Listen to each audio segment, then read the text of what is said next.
Tunay na dahilan kung bakit pilit na tinatago ang ilan sa mga kaganapan kay Kathryn Bernardo and Alden Richards. Abay, lumabas na. But before that, if you haven't subscribed yet to my YouTube channel, please don't forget to like, share, and subscribe at i-hit mo na rin ang notification bell for more showbiz updates. Bago tayo of course magpatuloy sa ating updates for today's video, ay isang pasasalamat po ang nais ko pong ibigay sa inyo for always watching and trusting this channel. Matapos ngang lumabas ang ilan sa mga photos na kung saan ay naspatan nga si Miss Kathryn kasama ng ilang kanyang mga kapamilya na nakiramay po sa pagpanaw ng malapit sa puso ni Mr. Alden Richards na si Lolo Danny. So dahil dito, talagang sumaya naman talaga ang Kathryn kasi finally nagkita na naman po sila at nakita natin yung suporta at pakikiramay at pakikidalamhati ng Fulkerson at Bernardo family para sa pagpanaw ng kanyang lolo. Pero meron po kasing isang sobrang bashers ng Kathryn kasi may nag-post po sa Twitter na dating or Twitter ngayon ay X, sabi niya, basta alam nating ando ng Bernardo family, sa saglit na post ni Father Jeff, panatag na ang Kathryn. Stay strong and pray lang. Alden true friends and family are always there for you. Dito lang kaming solid K and solid A at shippers ng KD. At dahil dito, hindi pinalagpas ni Ibarra Lopez na sinasabing siya daw ay supporters ni Kathryn pero hindi halata. Sabi niya, panatag na ang Kathryn. So sa mga nakaraang araw, hindi kayo panatag dahil walang ayuda. Kinuhanan nyo pa ng kilig yung lamay. Seryoso ka dyan? Normal naman sigurong makiramay ang kaibigan sa kaibigan niya, lalo na't may pinagsamahan naman si Kat at Alden cause HLG and HLA. Ang hindi normal ay kayong mga baliw na pinipilit maging sila na mas mga nabaliw kapag walang nakukuhang ayuda o magkakaibigan yung dalawa at lalong hindi love team o magjowa. Kaga ka, ay ganito katindi ang ilan sa mga sinabi nitong si Ibarra, no? Hindi natin alam pero meron po akong mga speculation kung sino to si Ibarra Parang ito po ay ito ay isa sa mga avid fan ng isang fandom na nagsasabing may anak at asawa na si Alden Richards. Pero syempre, dinidiscreet niya yung sarili niya. Kung totoo talagang fan siya, dapat di siya nagtatago ng photos, hindi siya nagtatago sa tunay niyang pagkatao. So ganito niya binabasag ang ilan Pero alam niyo po ba na mas lumabas pa ang ilan sa mga kadahilanan kung bakit pilit na tinatago ng magkabilang network ang mga ganap kay Kathryn at Alden Richards. Sabi po ng isang article na ang Kathryn daw di umano ay tahimik na kasi daw si Alden Richards at si Miss Ann Curtis and Nadine Lustre ay pinupush para kay Tisoy. Nakabalik na nga ng bansa si Alden Richards at ang pamilya nito mula sa bakasyon nila. Spotted ang aktor at kapatid nitong si Angel sa Paseo Santa Rosa, Laguna. Kung gaano katahimik ang alis ng aktor, ganun din ang kanyang pagbabalik. Kaya nga lamang nasa bansa na sila dahil sa post ng isang store sa photo ni Alden at sister nito. Mas gusto ng mga fan ng aktor ay tahimik muna siya kahit nakabalik na sa bakasyon dahil laging maingay ang pagtatapos ng kanyang 2024. Pati sa simula ng kanyang 2025 ay may mga issue pa na tila wala na silang komunikasyon ni Kathryn Bernardo. Kaya naman ang wish ng Kathryn fan, sana hindi nagtapos ang friendship ng dalawa sa pagtatapos ng Hello Love Again. Hahayaan muna ng fans si Alden na ma-enjoy nito ang kanyang pananahimik at kanilang hihintayin kapag ready na ang maging visible ulit. May dalawang upcoming projects ang aktor for 2025 at siguradong magiging aktibo siya. Anyway, umaasa mga fan ng aktor na matutuloy ang napapabalita di umano na gagawin nilang movie ni Ann Curtis. Wish din nila na yung Zoom meeting ni Nadine Lustre sa mga taga-GMA last year ay movie na rin daw di umano ni Alden. Kahit collab pa ng Viva Films at Mayrad Entertainment ni Alden, basta matuloy lang. So, ibig sabihin po pala, kaya po medyo discreet ang ilan sa mga kaganapan kay Kathryn at Alden Richards dahil meron po silang pinupush last year pa pala yan, Viva Films at ang Mayrad Entertainment na pag-aari or isa sa mga head nito ay si Mr. Alden Richards, which means na parang magpo-produce si Alden Richards, pwede rin na siya ang producer pero hindi siya ang aktor. Pwede yon. Or possible din na siya ang producer, ang company niya ang producer, and siya rin ang magiging aktor na kapartner ni Miss Nadine. and Miss Ann Curtis. May gagawin din sila ni Ann. Kaso ang tanong po ng marami is kung paano nga ba sinuportahan ng mga Katden fans ang movie ng Katden. Ganon din kaya ang inaasahan no ng mga pagkokolab nga nitong si Alden at si Miss Nadine Lustre. Ganon din kaya ang kikitain nila, malalagpasan kaya nila yung kinita ng Hello Love Again na 1 to 2 billion, no? Magto 2 billion na po yung kinita nito. Baka mag 3 billion pa yan kapag napanood pa po yan sa ibang mga bansa.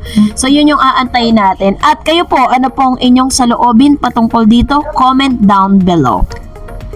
And for that, magbasa tayo ng mga komento ninyo. Sabi ni Miss Gigi Enriquez, naku tama yan sinasabi na nag-comment dito na gumagawa lang ng ingay para sa movie nila. Totoo naman, wala namang blockbuster pelikula.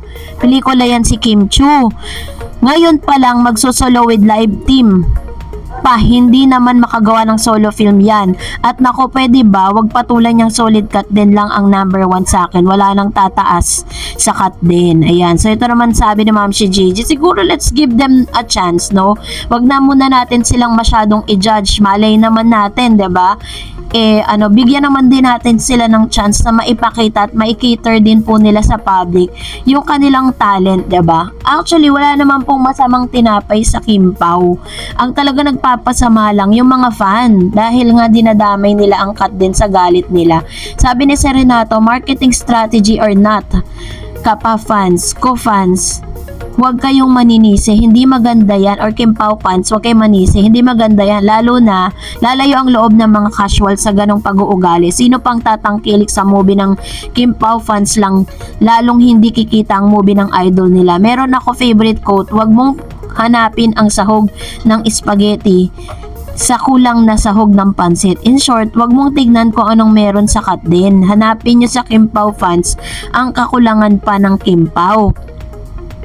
And also, sabi pa ni Seren na yun, in short, wag mong tignan kung meron sa Katden. Hanapin yung Kim Pao fans ang kakulangan ng Kim Pao. Tulungan yung mapaunlad pa nilang sarili nila to improve more on their craft. Hindi masama magbigay ng suggestion in a nice way. Halimbawa, paano mahikayat ang casual na panoorin movie ng Kim Pao dahil kahit gaano pa kalaki ang Kim Pao fandom, still at the end of the day, casual viewers makes the difference. Proven and tested yan.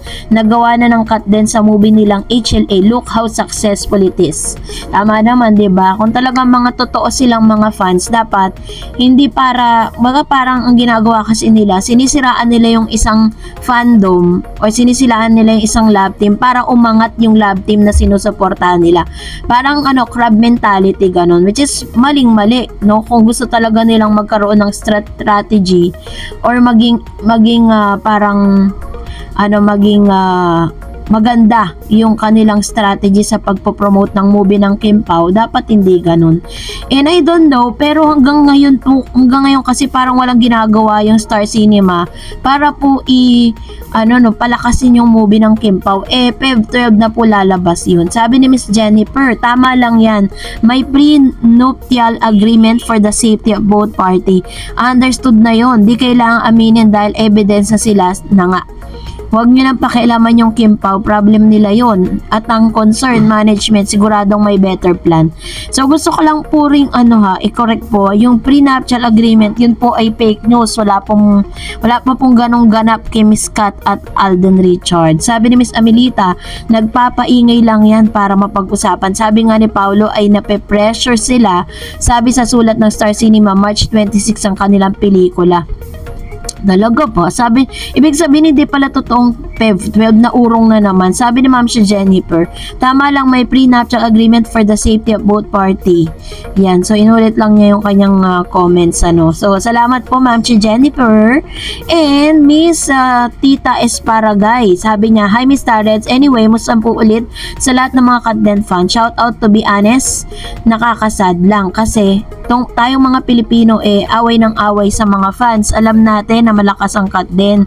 Tapos kung pintasan nila si Catherine sa kang daw bla bla, ngayon kumita ng todo ang movie ng Katden, tapos isisisi nila yung nangyari sa movie ng Kim Pao. Dapat suportahan na lang sila at huwag mainggit. Dapat matuwa tayo at sumuporta din sa Kim Pao para lahat happy. Ang Katden nga masaya din sila na alam nating pinag-uusapan yung movie nila kasi till now gusto pang mapanood ng HLA. Ako nga gusto kong ulitan kasi maraming cut yung movie ng HLA kasi dito sa Malaysia bawal yung ibang eksena kaya di ko satisfied na panood nung November 28 kaya.